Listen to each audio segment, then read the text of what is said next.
Hello बच्चों, तो कैसे हो? आई होप आप बहुत ही अच्छे होंगे। आज की क्लास की शुरुआत करेंगे उससे पहले कल वाली क्लास के अंदर क्या पढ़ा था, क्या समझने की कोशिश की थी, उसका थोड़ा बहुत रिवीजन कर लेते हैं। कल की क्लास के अंदर हमने देखा था एक्सरसाइज 3.3 समाप्त की थी और उसके अंदर क्वेश्चन नंबर 22वां, 23वां, 24वां और 25वां सॉल्व किया था। लेकिन आज की क्लास के अंदर एक्सरसाइज 3.4 की शुरुआत करेंगे, लेकिन उससे पहले 3.4 के अंदर क्वेश्चनों को सॉल्व करेंगे तो उनके अंदर थ्योरी की भी रिक्वायरमेंट रहेगी, फॉर्मूलों की भी रिक्वायरमेंट रहेगी। तो सबसे पहले उन फॉर्मूलों को समझने की शुरुआत करेंगे। तो इसके अंदर आता है कि ट्राइगोनोमेट्रिक इक्वेशन होती क्या है। सबसे पहले ट्राइगोनोमेट्रिक इक्वेशन के बारे में जानेंगे। तो जब जब इक्वेशन की बात होगी तो उस समय सॉल्यूशन की भी जरूर बात होगी, लेकिन यहां पर दो सॉल्यूशन की बात करेंगे। एक तो हमारा प्रिंसिपल सॉल्यूशन होगा और एक हमारा जनरल सॉल्यूशन होगा।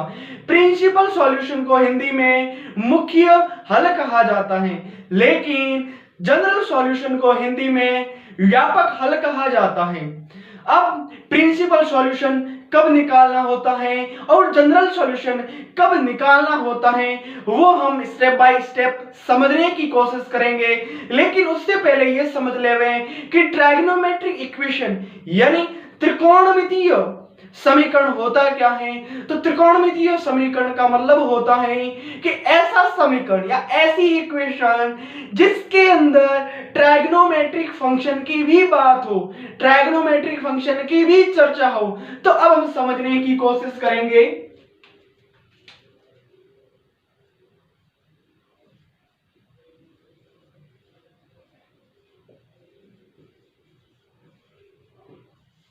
ट्राइगोनोमेट्रिक इक्वेशन का मतलब होता है, हिंदी में कहा जाता है इसको त्रिकोणमितीय फलन।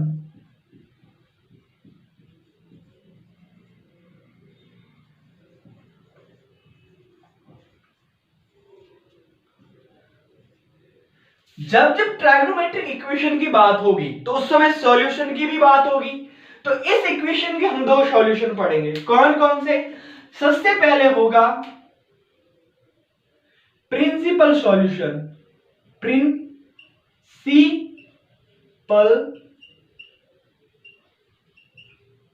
सॉल्यूशन जिसको कहा जाता है मुख्य हल। आप कहोगे सर ये मुख्य हल क्या होता है? तो यहां पर हम समझने की कोशिश करेंगे। सबसे पहले हम क्या बनाएंगे? क्वाड्रेंट बनाएंगे। ये हमारा एक्स एक्सिस होता है, ये हमारा वाई एक्सिस होता है, और जहां पर एक्स एक्सिस और वाई एक्सिस एक दूसरे को इंटरसेक्ट करते हैं उसको मूल बिंदु कहा जाता है। अब क्या करेंगे? एक ऐसे सर्कल की रचना करेंगे जिसकी रेडियस एक इकाई होनी चाहिए और उसका सेंटर इस मूल बिंदु पर होना चाहिए। फिर बात ये ध्यान रखना कि जहां पर ये सर्कल इन एक्सिस को इंटरसेक्ट करता है वहां पर एंगल क्या क्या बनता है, डिग्री के अंदर भी समझेंगे और रेडियन के अंदर भी समझेंगे। तो यहां पर बनता है शुरुआत के अंदर 0 डिग्री, लेकिन यहां पर बन जाता है 90 डिग्री, लेकिन यहां पर बनता है 180 डिग्री, लेकिन यहां पर बन जाता है 270 डिग्री और यहां पर बनता है 360 डिग्री। जब हम सर्कल के अंदर एक पूरा राउंड ले लेते हैं या एक पूरा चक्कर निकाल लेते हैं उस समय 360 डिग्री का क्या बन जाता है? एंगल बन जाता है। ये तो एंगल डिग्री के अंदर हुआ, लेकिन रेडियन के अंदर समझेंगे तो 0 डिग्री को रेडियन में 0 ही कहा जाता है, लेकिन 90 डिग्री को रेडियन में पाई अपॉन 2 कहा जाता है, लेकिन 180 को पाई रेडियन कहा जाता है, 270 को 3 पाई डिवाइड बाय 2 रेडियन कहा जाता है, लेकिन 360 डिग्री को 2 पाई रेडियन कहते हैं। यहां पर हमारा ये फर्स्ट क्वाड्रेंट हो गया, यहां पर ये हमारा सेकंड क्वाड्रेंट हो गया, यहां पर हमारा ये थर्ड क्वाड्रेंट हो गया और यहां पर हमारा फोर्थ क्वाड्रेंट हो गया। अब यहां पर समझेंगे कि ट्राइगोनोमेट्रिक इक्वेशन क्या होता है। मतलब ऐसी इक्वेशन जिसके अंदर ट्राइगोनोमेट्रिक फंक्शन की क्या हो बात हो। मैं यदि फॉर एग्जांपल के लिए कहूं ये केवल रफ के लिए। यदि मैं फॉर एग्जाम्पल कहूं, जैसे मैंने कह दिया sine x is equal to 0, तो ये क्या है? ट्राइगोनोमेट्रिक इक्वेशन है। क्या है?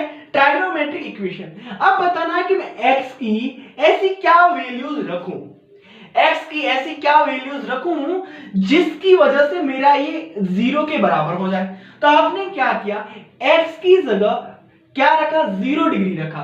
तो मैंने लिखा साइन 0 डिग्री जो होता है वो किसके इक्वल होता है? यहां पर 0 तो मैंने कह ही दिया क्योंकि यहां पर दे रखा है। साइन 0 डिग्री की वैल्यूज क्या होती है? 0 इक्वल टू 0। कहने का मतलब ये है कि लेफ्ट हैंड साइड और राइट हैंड साइड यहां पर दोनों क्या हो गई? इक्वल हो गई।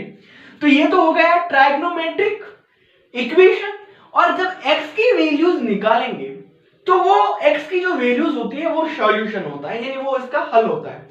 प्रिंसिपल सॉल्यूशन का मतलब क्या होता है? मतलब ऐसा सॉल्यूशन जिसके अंदर देखा जाता है कि एक सर्कल के अंदर इसके क्या क्या सॉल्यूशन निकल सकते हैं। तो आप कहोगे कि सर यहां पर एक तो है ना 0 डिग्री पर साइन 0 डिग्री की वैल्यू 0 होती है। आपने कहा ठीक है। उसके बाद में 180 डिग्री की भी वैल्यूज क्या होती है? 0 होती है। साइन 180 डिग्री की वैल्यूज भी क्या होगी? 0 ही होगी। तो प्रिंसिपल सॉल्यूशन के अंदर क्या होगा कि एक राउंड ले लिया जाता है, यानी यहां से शुरू होंगे और कहां तक जाएंगे? 360 डिग्री तक। 0 से शुरू होकर 360 डिग्री तक जाएंगे। तब उस ट्राइगोनोमेट्रिक इक्वेशन के अंदर 2 सॉल्यूशन आएंगे। कितने सॉल्यूशन आएंगे? 2 सॉल्यूशन। सबसे पहले ये ध्यान रखना कि लेफ्ट हैंड साइड के अंदर साइन कैसा है, पॉजिटिव है या नेगेटिव।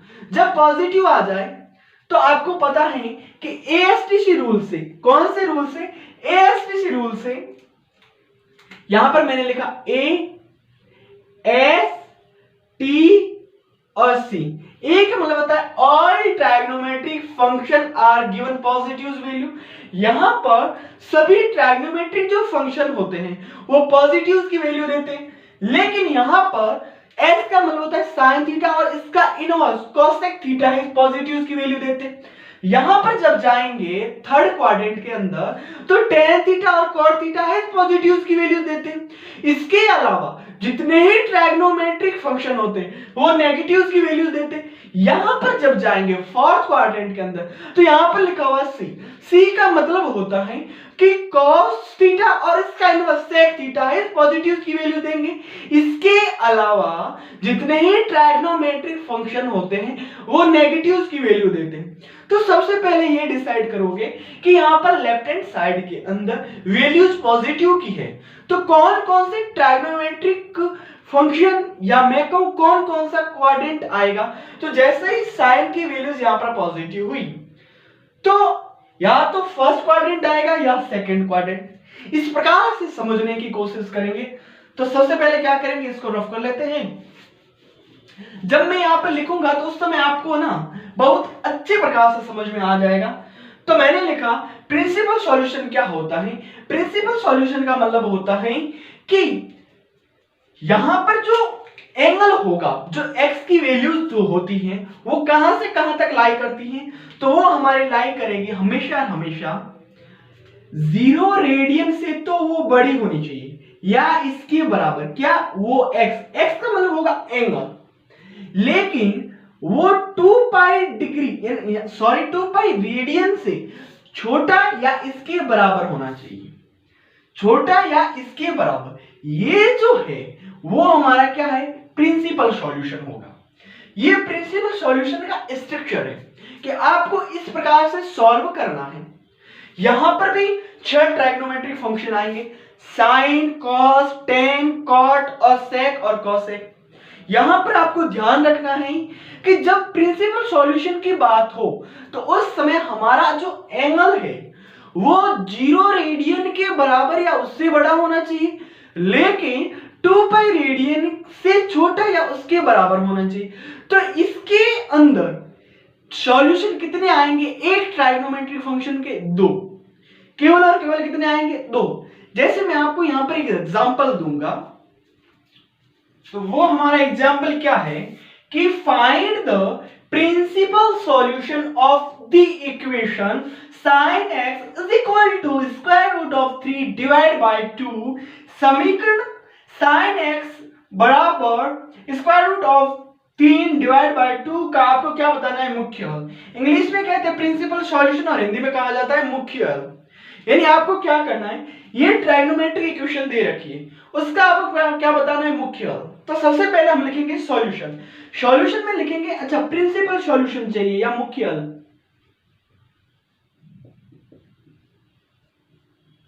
प्रिंसिपल सॉल्यूशन हिंदी में कहा जाता है मुख्य हल।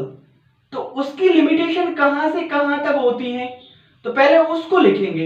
यानी यहां पर जो x है, यहां पर जो ये x है वो कितने रेडियन से बड़ा होना चाहिए? तो 0 रेडियन से बड़ा या इसके इक्वल, लेकिन 2 पाई रेडियन से छोटा या इसके इक्वल होना चाहिए। आपने कहा ठीक। जैसे ही आपने यहां पर देखा तो आपको राइट हैंड साइड देखनी है। तो राइट हैंड साइड किसके अंदर वैल्यूज दे रखी है? तो आप कहोगे सर राइट हैंड साइड के अंदर ये पॉजिटिव्स की वैल्यू है। तो साइन जो होता है ट्राइगोनोमेट्रिक फंक्शन, वो कौन कौन से क्वाड्रेंट के अंदर पॉजिटिव्स की वैल्यूज देता है? तो आपको पता है, और मैंने पहले भी आपको बताया था कि फर्स्ट क्वाड्रेंट और सेकंड क्वाड्रेंट के अंदर ही ट्राइगोनोमेट्रिक फंक्शन जो होता है साइन, वो पॉजिटिव्स की वैल्यूज देता है, लेकिन थर्ड क्वाड्रेंट फोर्थ क्वाड्रेंट के अंदर नेगेटिव्स की वैल्यूज देता है। तो आपको कौन सी लेनी है? तो आपको लेनी है वो जिसके अंदर पॉजिटिव्स की वैल्यूज आवे। तो देखो मैंने लिखा sine x is equal to square root of 3 divide by 2। तो square root of 3 divide by 2 कितने रेडियन की वैल्यू है या कितने डिग्री की वैल्यू है? तो आपको पता होना चाहिए कि ये जो होती हैं वो साइन 60 डिग्री या पाई अपॉन 3 रेडियन की वैल्यूज होती है। तो मैंने x की जगह लिखा sine pi divide by 3 is equal to square root of 3 divide by 2। तो पहला सॉल्यूशन तो हमारा ये आया कि x की जगह क्या होना चाहिए? पाई डिवाइड बाय 3। सेकेंड में क्या होता है कि ये तो हमारा फर्स्ट क्वाड्रेंट के अंदर इसका एक सॉल्यूशन आ गया। दूसरा सॉल्यूशन हमें कहां से मिलेगा? तो वो सेकेंड क्वाड्रेंट के अंदर। तो यहां पर कितना है? पाई। पाई का मतलब क्या होता है? पाई का मतलब होता है 180 डिग्री। जब हम 180 डिग्री में से कुछ एंगल क्या करेंगे? कम करेंगे, तो वो रिजल्ट के तौर पर एंगल आएगा, वो कौन से क्वाड्रेंट के अंदर चला जाएगा? सेकेंड के। लेकिन पाई में से कौन सा एंगल सब्ट्रैक्ट करें वो तो हमें नहीं पता चलेगा। तो यहां पर जो आपको मिला है उसको क्या करना होगा? सब्ट्रैक्ट करना होगा। जब आप 4-5 क्वेश्चन सॉल्व करोगे तो आपको जरूर समझ में आ जाएगा, और आपको टकटकी नजरों से यहां पर देखना होगा। यदि थोड़ा सा ही मिस कर दिया तो आपको समझ में नहीं आएगा। तो यहां पर मैंने क्या लिखा? पुनः आगे का कंटिन्यू मैं यहां कर लेता हूं। मैंने लिखा पुनः क्या लिखा कि साइन में इस पाई रेडियन में से इस एंगल को मैं सब्ट्रैक्ट कर दूं। किसको? पाई डिवाइड बाय 3 को। तो ये वैल्यूज किसके बराबर हो जाएगी? तो ये वैल्यूज हो जाएगी square root of 3 divide by 2। तो जब आप इसको सॉल्व करोगे तो क्या हो जाएगा? साइन ब्रैकेट, यहां पर एलसीएम क्या आ जाएगा? तो आप कहोगे सर एलसीएम आ जाएगा 3। मैंने कहा ठीक है। 3 के अंदर 1 का भाग 3 भाग, और 3 को पाई से जब मल्टीप्लाई करवाओगे तो 3 पाई, माइनस 3 के अंदर जब 3 का भाग दोगे तो 1 और 1 को पाई से मल्टीप्लाई करवाओगे तो पाई इज इक्वल टू होता है square root of 3 divide by 2। तो यहां पर जब सॉल्व करोगे तो क्या आ जाएगा? Sine 2 pi divide by 3 is equal to होता है square root of 3 divide by 2। तो देखा कि एक तो हमारा x की वैल्यूज यहां आई, एक हमारे x की वैल्यूज कहां आई? यहां। तो हमारा जो प्रिंसिपल सॉल्यूशन है, हमारे क्या प्रिंसिपल जो सॉल्यूशन है वो क्या क्या हो सकते हैं? तो आप कहोगे कि सर यहां पर x की वैल्यूज एक तो हमारी होगी पाई डिवाइड बाय 3 और दूसरी होगी 2 पाई डिवाइड बाय 3। अब देखो कोई स्टूडेंट कह देंगे सर 2 पाई डिवाइड बाय 3 हमें कैसे पता चलेगा कि ये सेकंड क्वाड्रेंट के अंदर आया? तो तो मैंने कहा कि जब सेकेंड क्वाड्रेंट के अंदर कोई भी एंगल आएगा तो वो एंगल कहां से कहां तक लाई करेगा, तो वो 90 डिग्री से बड़ा और 180 डिग्री से छोटा होगा। तो आप क्या करो, इस 2 पाई डिवाइड बाई 3 को थोड़ी देर के लिए हम रफ में जाके इसको सॉल्व करते हैं कि क्या ये हमारा सेकेंड क्वाड्रेंट के अंदर आया। ये सब मैं रफ में कर रहा हूं, तो मैंने लिखा सिर्फ आपको समझाने के लिए, तो मैंने लिखा 2 पाई डिवाइड बाई 3 मल्टीप्लाइड, जब रेडियन को डिग्री के अंदर चेंज करोगे तो उस समय क्या होगा, 180 डिवाइड बाई पाई से क्या करवाना होगा आपको, मल्टीप्लाई। तो पाई से तो ये पाई कैंसिल हो गया, 3 के बाद खुद में एक बार, और 180 के अंदर कितनी बार चला गया, 60 बार। तो 60 को जब 2 से मल्टीप्लाई करवाओगे तो कितना आ जाएगा, 120 डिग्री। तो अब बताओ 120 डिग्री हमारा कहां बनता है, 120 डिग्री का एंगल हमारा कहां बनता है, तो आप कहोगे सर सेकेंड क्वाड्रेंट में बनता है। तो आपको समझ में आया कि जब प्रिंसिपल सॉल्यूशन की बात करें तो उस समय क्या होगा कि आपको एक सर्कल के अंदर एंगल देखने, जितने ट्रायगोनोमेट्रिक फंक्शन है उनके अंदर प्रिंसिपल सॉल्यूशन जब भी पूछे तो उस सॉल्यूशन केवल दो सॉल्यूशन आएंगे। उस इक्वेशन के कितने सॉल्यूशन आएंगे, 2। और 2 पहले ये डिसाइड करना है कि यहां पर साइन क्या है। अब हम समझेंगे, देखो इस ट्रायगोनोमेट्रिक इक्वेशन का हमने प्रिंसिपल सॉल्यूशन तो समझ लिया, अब समझने की कोशिश करेंगे कि जनरल सॉल्यूशन क्या होता है। तो जनरल सॉल्यूशन के समय क्या होगा वो अब हम समझेंगे। अब हमारा हो गया जनरल सॉल्यूशन, यहां पर मैंने लिखा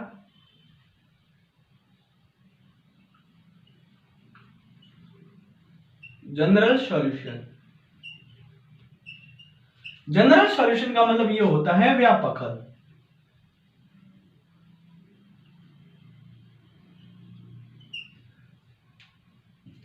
देखो इस समय क्या होता है कि उस ट्रायगोनोमेट्रिक इक्वेशन के भी अनंत हल होते हैं। ऐसा तो हल है नहीं कि इस एक सर्कल के अंदर ही समाप्त हो जावे। x की वैल्यू जैसे जैसे आप बढ़ाते जाओगे, x की वैल्यू जैसे जैसे आप यानी एंगल जो है x की जगह जो एंगल आता है उसको वैसे वैसे आप बढ़ाते जाओगे, यानी एंगल को जैसे जैसे बढ़ाओगे वैसे वैसे उसकी वैल्यूज भी और आती रहेगी, तो वो कम थोड़ी ना होगी। तो उस समय क्या हुआ कि उसको हमने नाम दे दिया कि जनरल सॉल्यूशन।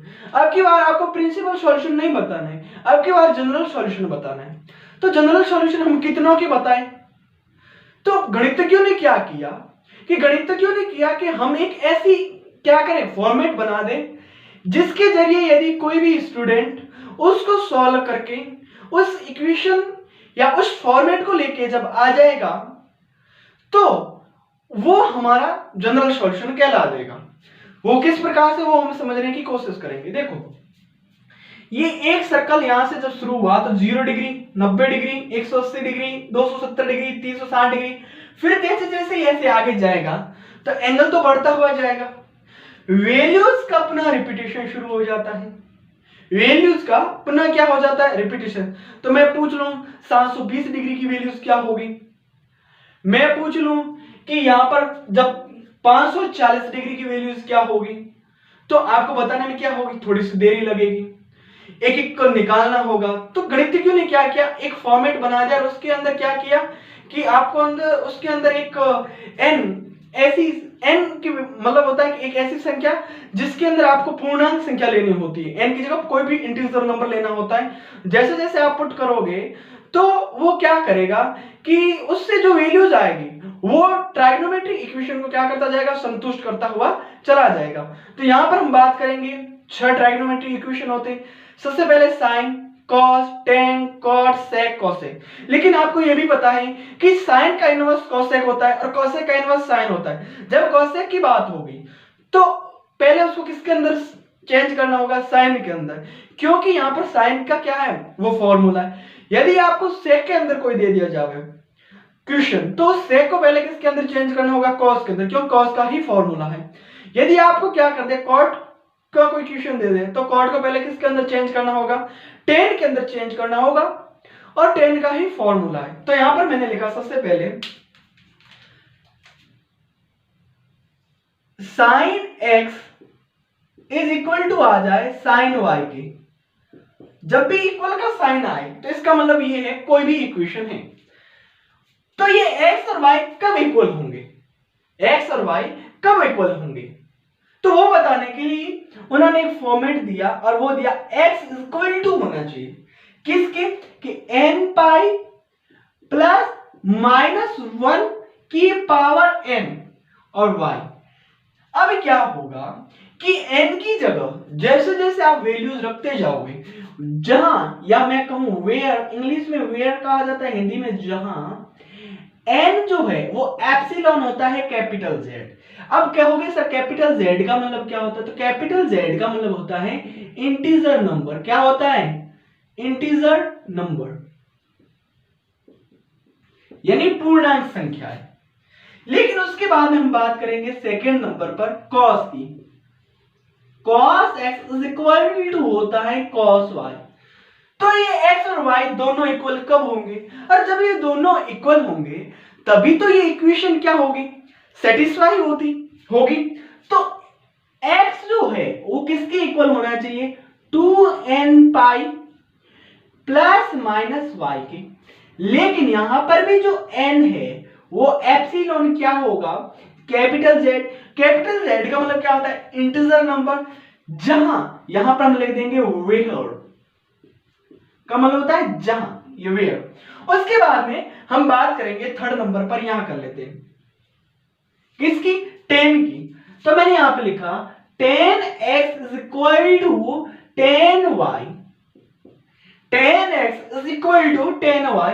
x और y कब इक्वल होंगे, जब यदि ये इक्वल होंगे तभी तो ये इक्वेशन सेटिस्फाई होगी। तो आप कहोगे sir x is equal to होता है n पाई प्लस का y। लेकिन जहां वेयर, इंग्लिश में वेयर कहा जाता है n एप्सिलॉन कैपिटल Z। आप कहोगे n की जगह क्या संख्या आएगी, तो n z का मतलब होता है इंटीजर नंबर। इंटीजर नंबर का मतलब होता है कि आपको कहां से शुरू करना है, एक से शुरू करके अनंत तक लेके जाना। यहां तक कोई भी आप संख्या रख सकते हो, इसके बीच वाली या ये खुद कुछ भी रख सकते हो। अब मेरी बात सुनो कि साइन का इनवर्स कॉस होता है, तो कॉस को पहले साइन के टर्म में चेंज करना होगा, फिर आपको ये फॉर्मूला लगवाना होगा। सेक का जब भी इक्वेशन दे दे तो पहले उसको कॉस के टर्म में चेंज करना होगा, फिर ये फॉर्मूला लगवाना होगा। कॉट का कोई भी इक्वेशन दे दे तो पहले उसको tan के टर्म में चेंज करना होगा, फिर आपको ये फॉर्मूला लगवाना होगा। कब, जब आपको पूछ ले उस इक्वेशन का जनरल सॉल्यूशन, जब पूछ ले उस इक्वेशन का जनरल सॉल्यूशन। यदि आपको प्रिंसिपल सॉल्यूशन पूछे तो दो ही निकलते हैं, लेकिन जनरल सॉल्यूशन के अंदर यहां पर ये फॉर्मूला लगवाना होता है, क्योंकि जैसे जैसे आप n की वैल्यू चेंज करते हुए जाओगे तो वैसे वैसे यहां पर एंगल जो आएंगे वो भी चेंज होते हुए चले जाएंगे। अब यहां पर एक थोड़ी सी बात समझना कि यहां पर मैं समझा लेता हूं कि साइन जो x होता है, क्या sine x is equal to 0 होता है, ये कब होता है, तो आप कहोगे सर यदि x की जगह 0 रेडियन या पाई रेडियन या 2 पाई रेडियन, तो आप कहोगे इज इक्वल टू यहां पर क्या होना चाहिए, 0 पाई या 2 पाई। तो जब आप यहां पर ध्यानपूर्वक देखोगे तो पाई का ही कोई मल्टीपल आ रहा है, पाई का ही कोई मल्टीपल आ रहा है, तो आप कहोगे सर इसको जब आप सॉल्व करोगे या इसके बारे में जब गणितज्ञों ने चिंतन किया तो उन्होंने कहा कि जब x की जगह आप n पाई रख दोगे, वेयर जहां ये जो n है वो क्या होना चाहिए, कैपिटल Z। कैपिटल Z का मतलब होता है इंटीजर नंबर। जैसे जैसे यहां पर आप नंबर चेंज करते हुए जाओगे और तो वहां पर वो जो x की वैल्यूज आप जैसे वो एंगल यहां पर रखोगे तो उसकी वैल्यूज जो है वो 0 के बराबर आनी शुरू हो जाएगी। लेकिन ये तो हो गया साइन का, लेकिन दूसरे नंबर पर हम समझने की कोशिश करेंगे कॉस का। cos x is equal to 0 ये कब होता है, ये तब होता है जब x की वैल्यूज पाई बाई 2 या तो 90 डिग्री हो या 270 डिग्री हो या 90 डिग्री या 270 डिग्री, या मैं कह दूं 90 डिग्री का कोई भी ऑड मल्टीपल हो। तो इसको हम किस प्रकार से लिख सकते हैं, तो मैं इस प्रकार से लिख सकता हूं 2n plus 1 multiplied by pi by 2। Pi by 2 क्या है, 90। को 90 डिग्री को रेडियन में क्या कहा जाता है, पाई बाय 2। जब आप इसको देखोगे तो यहाँ पर ये हमेशा और हमेशा ऑड संख्या बन रही है। तो मैंने अभी कहा था 90 डिग्री का कोई भी ऑड मल्टीपल आ जाए, 90 डिग्री का कोई भी ऑड मल्टीपल जब वो यहाँ पर x की जगह वैल्यूज रखेंगे तो वो cos जो एंगल है x उसकी वैल्यूज हमेशा क्या आएगी, 0 आएगी। आपने कहा ठीक है सर, तो आपने इतना समझा। अब हम क्या करेंगे कि sin x is equal to जो sin y है, cos x is equal to cos y है, tan x is equal to tan y है, इसके ऊपर हम क्वेश्चन करेंगे। लेकिन यदि आप कहे तो इसके बारे में हम प्रमेय सॉल्व कर लेंगे कि ये अंततः आया कैसे। तो सबसे पहले इसको सॉल्व करेंगे, उसके बाद में इसको सॉल्व करेंगे और इसके बाद में इसको सॉल्व करेंगे। हमारी थ्योरम या प्रमेय क्या कहती है, for any real numbers x and y sin x is equal to sin y implies x is equal to n pi plus minus 1 की power n y where n epsilon capital Z। Hindi में क्या कहता है, किन्हीं वास्तविक संख्याएं, real numbers का मतलब होता है वास्तविक संख्याएं, वो कौन कौन सी होनी चाहिए, x तथा y यहां थ्योरम के अंदर दे रखा है। के लिए sin x is equal to sin y में x is equal to n pi plus minus 1 की पावर n y, जहां पर n एप्सिलॉन जो ये n है वो क्या होना चाहिए, z का मतलब होता है पूर्णांक संख्या या इंटीजर नंबर जिसकी शुरुआत 1 से शुरू होती है और वो अनंत तक जाती है, ऐसी संख्या प्राप्त होता है।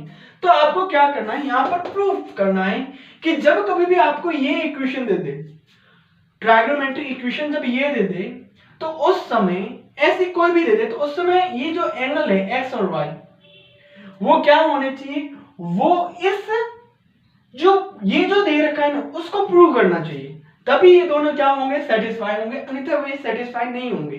तो हमें क्या करना है, इसके बदौलत ये निकालना है, ये कैसे आया वो समझने की कोशिश करेंगे। तो सबसे पहले मैंने क्या लिखा इफ यदि sin x is equal to sin y, जब भी जनरल टर्म की बात करें, ये हमारी जनरल टर्म होती है, इसकी जब भी बात करें उस समय क्या करना कि आपको यहां पर जितने ही टर्म दे रखे हुए होते हैं उनको एक टर्म के अंदर चेंज करना। किस प्रकार से, इस प्रकार से आपने यहां पर रेसिप्रोकल किया यानी पक्षांतरण किया तो क्या हो गया कि sin x minus sin y is equal to हो गया 0, क्योंकि ये प्लस का था, रेसिप्रोकल किया यानी पक्षांतरण किया तो इस साइड आया तो नेगेटिव का साइन हो गया। ठीक है, जब आपने यहाँ पर ध्यानपूर्वक देखा तो यहाँ पर क्या बन रहा है, फॉर्मूला बन रहा है। कौन सा फॉर्मूला बन रहा है, तो आपने कहा सर यहाँ पर फॉर्मूला बन रहा है कि sin x माइनस जो sin y होता है वो किसके इक्वल होता है, तो वो होता है कि 2 cos x plus y divide by 2 और sin x minus y divide by 2। जैसे ही इसकी जगह ये फॉर्मूला रखोगे तो हमारा आगे का स्टेप कुछ इस प्रकार से आएगा। मैंने लिखा इसकी जगह ये 2 cos x plus y divide by 2 sin x minus y divide by 2 is equal to 0। मैंने कहा जब भी जनरल टर्म की बात करें तो उस समय आपको लेफ्ट हैंड साइड की तरफ एक टर्म करना। तो देखो यहां पर कितने टर्म थे, टर्म का मतलब होता है पद, यहां पर पद थे 2, 1 और 2, लेकिन यहां पर जब देखोगे तो एक ही पद है, बीच में सभी की क्या है, मल्टीप्लाई है। तो आपने क्या किया कि जैसे ही रेसिप्रोकल किया तो 2 यहां पर मल्टीप्लाई के अंदर है तो उस साइड गया तो डिवाइड के अंदर हो गया। तो 0 के अंदर 2 का भाग दोगे तो वो क्या हो जाएगा, यानी 0 के अंदर जब 2 का भाग दोगे तो वो 0 बाहर ही जाएगा। तो यहां पर क्या हो गया, जैसे आपने सॉल्व किया तो यहां पर मैंने लिखा this implies that cos x plus y divide by 2 dot sin x minus y divide by 2 is equal to हो गया 0 डिवाइड बाय 2। जब 0 के अंदर 2 का भाग दोगे तो वो कितनी बार चला जाएगा, 0 बार। मैंने एक स्टेप को क्या कर दिया है, छोड़ दिया है, या मैं छलांग लगा दी मैंने, ठीक है। अब क्या हुआ कि ये इक्वल तभी हो सकता है या तो cos x plus Y divide by 2, या तो ये 0 हुआ हो, या sin x minus Y divide by 2, या ये 0 हुआ हो। मैं एक बात बताऊं, मैंने लिखा कि x multiplied by y is equal to 0। तो या तो मैं क्या करूं, x की जगह 0 रखूं और y की जगह मैंने 2 रख दिया, तो 0 multiplied by 2 is equal to 0। या मैंने क्या किया, x की जगह 2 रख दिया और y की जगह मैंने 0 रखा, तो क्या आ गया, 2 multiplied by 0 is equal to 0। इसका मतलब ये हुआ कि इन दोनों में से कोई तो एक पक्का 0 रहा ही होगा, इसके बदौलत यहां पर रिजल्ट 0 आ रहा है। तो यहां पर भी मैं यही समझाने की कोशिश कर रहा हूं कि मैंने क्या कहा कि cos x plus Y divide by 2 is equal to 0 रहा, या क्या रहा कि sin x minus Y divide by 2 is equal to 0 रहा होगा। जब आप इसको सॉल्व करोगे, क्योंकि आप जानते हो कि cos थीटा जो होता है वो 0 कब होगा, जब थीटा की value 2n plus 1 pi by 2 का कोई भी क्या हो, मल्टीपल हो। लेकिन जब आपने यहां पर देखा तो ये साइन, ये पूरा थीटा है, तो मैंने यहां पर लिखा चूंकि sine theta is equal to 0, तो थीटा क्या रहा हुआ होगा, तो आप कहोगे सर n पाई, यानी पाई का कोई भी मल्टीपल रहा होगा। आगे का मैं कंटिन्यू यहां करूंगा। अब देखो, इसकी जगह आपने क्या किया कि थीटा की जगह है x plus Y divide by 2, तो मैंने यहां पर लिखा कि x plus Y divide by 2 is equal to, ये किसके इक्वल होगा, तो वो हमारा होगा 2n प्लस 1 पाई बाई 2 के। लेकिन साथ साथ जब आप इसको सॉल्व करते हुए जाओगे तो थीटा की जगह यहां पर क्या है, तो आप कहोगे sir x minus Y divide by 2 is equal to हो गया n पाई। आप क्या करो, आप इसको सॉल्व करो, जैसे ही रेसिप्रोकल करोगे तो ये डिवाइड में है, उस साइड जाएगा तो क्या हो जाएगा, मल्टीप्लाई में। तो मैंने लिखा x plus y is equal to 2n plus 1 multiplied by pi divide by 2 multiplied by 2। जैसे ही और सॉल्व करोगे तो ये 2 से ये 2 क्या हो गया, कैंसर। लेकिन ये प्लस का y है, रेसिप्रोकल करवाने से उस साइड चला जाएगा तो माइनस का हो जाएगा। तो मैंने लिखा x is equal to 2n plus 1 multiplied by pi minus का हो गया y। जब इसको और सॉल्व करोगे तो इसको आप ऐसे भी लिख सकते हो x is equal to 2n plus 1 multiplied by pi, यहां पर मैं प्लस लिख लेता हूं, क्या लिख लेता हूं, प्लस, और मैं माइनस 1 के ऊपर पावर कुछ इस प्रकार से लिख दूं 2n प्लस 1। यहां पर ये क्या हो गया, ऑड। जब माइनस 1 की पावर जब जब ऑड आएगी, जब माइनस 1 की पावर जब जब ऑड आएगी, तो उस समय ये y की जो वैल्यूज है वो किसकी हो जाएगी, नेगेटिव की हो जाएगी। तो यहां पर मैं लिख दूं y, ठीक है। जब आप इसको सॉल्व करते हुए जाओगे, जैसे ही रेसिप्रोकल करवाया तो ये 2 डिवाइड में था, कहां चला गया, मल्टीप्लाई के अंदर। तो मैंने लिखा x minus Y is equal to 2n pi. फिर से आपने रेसिप्रोकल करवाया तो ये माइनस का उस साइड गया तो हो गया प्लस का, तो x is equal to 2n pi plus का क्या हो गया y। अब आपको क्या करना है, इसको भी इस फॉर्मेट में चेंज करना है ताकि हमारा ये फॉर्मेट मिल जाए, और उसमें क्या करें कि y की वैल्यूज ऐसी रखें कि x की वैल्यू आ जाए और x की वैल्यूज ऐसी रखें कि y की वैल्यू आ जाए। कहने का मतलब ये है कि ये ट्राइगोनोमेट्रिक इक्वेशन जो है वो सेटिस्फाई हो जाए। तो आपने क्या किया कि इसको थोड़ा सा सॉल्व किया, तो x इज इक्वल टू हो गया 2n पाई प्लस माइनस 1 की पावर 2ny। यहाँ पर जो संख्या है 2n ये इवन नंबर है, इसका मतलब ये हुआ कि -1 के ऊपर यदि पावर इवन आएगी, इसका मतलब ये है कि माइनस हर बार गायब होता हुआ जाएगा। जब आपने इस इक्वेशन और इस इक्वेशन को ध्यान पूर्वक देखा और इन दोनों परिणामों को या इन दोनों रिजल्टों को जब ऐड किया तो हमारे पास कौन सा रिजल्ट आ गया, ये। तो मैं लिख सकता हूं x is equal to n pi plus -1 की पावर n y। यही हमारा क्या है, रिजल्ट है। जब आप इसको और इसको जब सॉल्व करोगे, इसको और इसको जब सॉल्व करोगे तो सॉल्व करने से हमारे पास क्या रिजल्ट आ जाएगा, ये। और यही हमें क्या करना था, प्रूव करना था। तो यहां पर हम लिख देंगे हेंस प्रूव्ड। तो आपको बात ये ध्यान रखनी है कि जब जब जनरल सॉल्यूशन की बात करें तो सबसे पहले ये करना है कि उसको जैसे तैसे ही करके, जिस प्रकार से ब्रेक हुए उस प्रकार से ही करके उसको एक टर्म में चेंज करना है।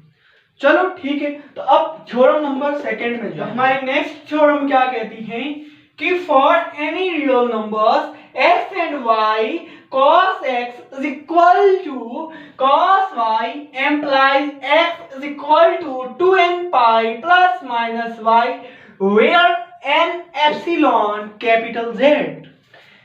कोई वास्तविक संख्याएं यानी रियल नंबर्स x तथा y, इस थ्योरम के अंदर वो जो रियल नंबर है वो x और y है, के लिए cos x is equal cos y से x is equal to n pi plus minus y जहां n एप्सिलॉन कैपिटल Z प्राप्त होता है। कहने का भाव ये है कि ये जो ट्राइगोनोमेट्रिक इक्वेशन है ये सेटिस्फाई तब होगी जब यहां पर जो x और y की जो वैल्यूज आ रही हैं वो इसको क्या करे, सेटिस्फाई करे। पहले इसको सेटिस्फाई करना चाहिए, तो जैसे ही ये सेटिस्फाई हो जाएगा तो वो वैल्यूज यदि इसके अंदर रखेंगे तो ये भी ट्राइगोनोमेट्रिक फंक्शन जो ट्राइगोनोमेट्रिक जो इक्वेशन है इसके भी सॉल्यूशन क्या होंगे, वही होंगे, अर्थात ये भी सेटिस्फाई हो जाएगी। तो सबसे पहले क्या करेंगे, इसका प्रूफ जानेंगे। तो यहां पर लिखा यदि यानी if cos x is equal to cos y, मैंने पहले भी कहा है और अभी भी मैं कह रहा हूं कि जनरल टर्म की जब भी बात हो तो उस समय क्या करना होता है कि आपको जितने भी टर्म दे दे उस सभी टर्म को एक टर्म के अंदर चेंज करना है। तो मैंने जैसे ही रेसिप्रोकल करवाया तो प्लस वाला इस साइड आया तो क्या हो गया, माइनस का। तो यहां पर लिखा cos x minus cos y is equal to 0। जब आप यहां पर ध्यानपूर्वक देखोगे तो यहां पर फॉर्मूला लग रहा है कौन सा, तो आप कहोगे sir cos x minus cos y is equal होता है -2 sin x plus y divide by 2 और sin x minus y divide by 2। जैसे ही इसकी जगह ये फॉर्मूला पुट करोगे तो हमारा आगे वाला स्टेप क्या आएगा, तो वो कुछ इस प्रकार से आएगा। तो मैंने लिखा इसकी जगह ये -2 sin x plus y divide by 2 dot sin x minus y divide by 2 is equal to 0। अब क्या करेंगे, इस -2 का जैसे ही रेसिप्रोकल करेंगे तो ये डिवाइड में चला जाएगा। जैसे ही डिवाइड में जाएगा तो यहां पर ससुरा 0 इंतजार कर रहा है। जब 0 से जाके इसने दोस्ती की तो 0 कहेगा भैया तू मेरे से ज्यादा कैसे हो जाएगा। तो यहां पर क्या होगा, 0 के अंदर जैसे ही 2 का भाग देंगे तो क्या हो जाएगा, 0। तो मैंने लिखा this implies sine x plus y divide by 2 dot sin x minus y divide by 2 is equal हो जाएगा 0। अब देखो मैंने पहले जब थ्योरम नंबर 1 करवाए थे उस समय मैंने समझाया था कि यहाँ पर मल्टीप्लाई का साइन है, इसका मतलब ये रहा होगा कि या तो sine x plus Y divide by 2 या तो ये 0 हुआ होगा या x minus Y divide by 2 या ये 0 हुआ होगा। तो यहां पर क्या करेंगे, तो मैं क्या करूं, दोनों को एक एक बार करके चेक कर लें कि sine x plus Y divide by 2 is equal to 0। लेकिन जब इस साइड देखेंगे तो इस साइड हमारा ससुरा कौन सा है, तो ये है sine x minus Y divide by 2 is equal to 0। अब मेरी बात सुनो, इसको आप क्या मान लो थीटा, इसको भी आप क्या मान लो थीटा, लेकिन यहां पर भी थीटा अलग है, यहां पर भी थीटा अलग है। तो आपने क्या किया, आप जानते हो कि चूंकि sine theta is equal to 0 तभी होगा जब थीटा की वैल्यू n पाई होगी। यहां पर भी सेम है कि साइन थीटा 0 तभी होगा जब थीटा की वैल्यू n पाई होगी, यानी एंगल की वैल्यू n पाई होगी, इन पाई का कोई भी मल्टीपल होगी। चलो ठीक है, आगे का कंटिन्यू हम यहां करेंगे। अब देखो थीटा की जगह यहां पर क्या है, तो आप कहोगे sir x plus Y divide by 2, तो मैंने लिखा कि x plus Y divide by 2 is equal to हो गया n पाई के। लेकिन इस साइड देखा तो इस साइड क्या है, थीटा की जगह x minus Y divide by 2, तो यहां पर मैंने लिखा x minus Y divide by 2 is equal to n pi. जैसे ही इसको सॉल्व करोगे तो 2 मल्टीप्लाइड के अंदर है, नहीं सॉरी डिवाइड के अंदर है, जैसे ही रेसिप्रोकल करोगे तो वो मल्टीप्लाई के अंदर चला जाएगा। तो क्या हो गया, x plus y is equal to हो गया 2n पाई। जैसे ही और एक बार रेसिप्रोकल करोगे तो ये प्लस वाला उस साइड जाएगा तो क्या हो जाएगा माइनस का, तो x इज इक्वल टू हो गया 2n पाई माइनस का हो गया y। अब देखो इस प्रकार भी ऐसे ही क्या करेंगे, सॉल्व करेंगे। तो यहां पर जैसे ही रेसिप्रोकल किया तो डिवाइड वाला मल्टीप्लाई के अंदर जाएगा, तो मैंने लिखा x minus Y is equal to 2n pi. फिर से रेसिप्रोकल करोगे तो माइनस वाला उस साइड जाएगा तो प्लस हो जाएगा, तो x is equal to 2n pi plus का क्या हो गया y। जब आप इसको और इसको देखोगे, यानी x यहां पर भी है और x यहां पर भी, लेकिन ये पीछे वाला जो राइट हैंड साइड है ना, वो दोनों में क्या हो रही है, चेंज हो रही है, लेकिन x थोड़ी ना चेंज हो रहा है, नहीं। तो मैंने लिखा x इज इक्वल टू, आगे तो दोनों सेम है तो मैंने लिखा 2n पाई, लेकिन ये y और y भी सेम है लेकिन साइन चेंज हो रहा है, तो यहां पर मैंने लिख दिया प्लस माइनस y। जैसी रिक्वायरमेंट रहे वैसे लिख देना, और यहां पर हम लिख देंगे हेंस प्रूव। कहने का मतलब ये है कोई भी सॉल्यूशन यदि इस इक्वेशन को सेटिस्फाई करेगा, इसका मतलब ये है कि वो इस ट्राइगोनोमेट्रिक फंक्शन को भी जरूर सेटिस्फाई करेगा। तो अब जाएंगे थ्योरम नंबर 3 के अंदर। नेक्स्ट थ्योरम क्या कहती है कि prove that if x and y are not odd multiple of pi by 2 then tan x is equal to tan y implies x is equal to n pi plus y where n epsilon capital Z। सिद्ध कीजिए कि यदि x तथा y विषम गुणज नहीं है, किसके विषम गुणज नहीं है, ये होने चाहिए पाई बाई 2 के विषम गुणज नहीं है, तो tan x और tan y दोनों इक्वल तभी होंगे जब x is equal to n pi plus y होना चाहिए, जहां n क्या होगा, n यहां पर z है, z का मतलब होता है कि इंटीजर नंबर या पूर्णांक संख्या प्राप्त होता है। तो आपको क्या करना है कि इसको प्रूव करना है। तो सबसे पहले क्या लिखोगे कि इफ जो हमारा tan x is equal to लिखा हुआ है tan y, जैसे आपने रेसिप्रोकल किया तो ये इस साइड आ गया, प्लस का इस साइड आएगा तो क्या हो जाएगा माइनस का, तो tan x minus tan y is equal to हो गया 0। हमने तो ऐसा कहीं फॉर्मूला पढ़ा नहीं कि tan x minus tan y something something होता है, लेकिन tan को sin और cos के पदों में क्या कर लेंगे, चेंज कर लेंगे। तो आपको पता है कि जो sin जो tan थीटा जो होता है वो किसके इक्वल होता है, तो आप कहोगे sin theta divide by cos theta. मैंने कहा ओके, जैसे ही आपने इसकी जगह ये वैल्यूज रखी, लेकिन थीटा की जगह x और y रखना है क्रमशः, तो मैंने लिखा sin x divide by cos x minus sin y divide by cos y is equal to 0। जैसे यहां पर रेसिप्रोकल यानी जैसे यहां पर एलसीएम लेंगे तो क्या आ जाएगा आपके पास, cos x और cos y जब cos x cos y के अंदर cos x का भाग दोगे तो cos x से cos x कैंसिल हो जाएगा, पीछे क्या बचा cos y।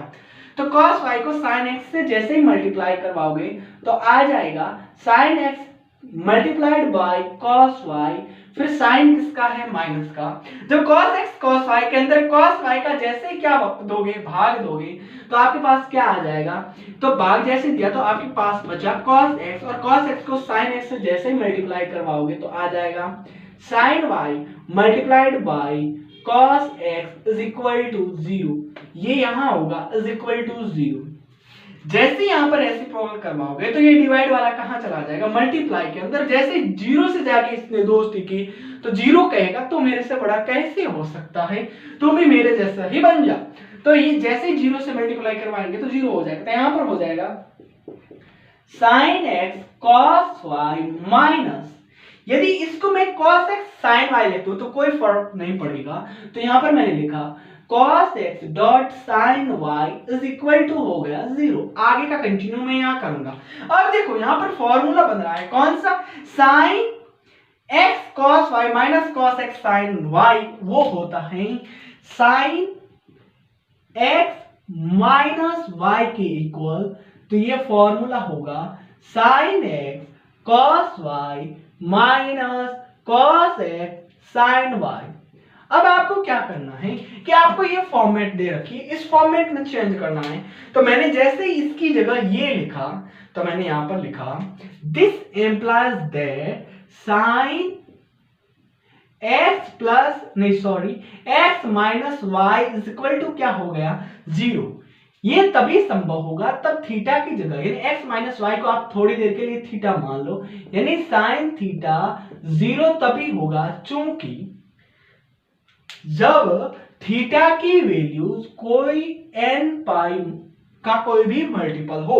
तो आपने क्या किया, इस x माइनस वाई की जगह थीटा मान लिया। तो मैंने यहां पे लिखा x minus Y is equal to क्या हो गया n पाई, यानी थीटा की जगह ये लिख दिया। जैसे ही रेसिप्रोकल करवाओगे तो ये माइनस वाला उस साइड जाएगा तो क्या हो जाएगा प्लस का, तो n पाई प्लस का क्या होगा y। यही हमें क्या करना था, सिद्ध करना था, मैंने लिख दिया हेंस प्रूव्ड।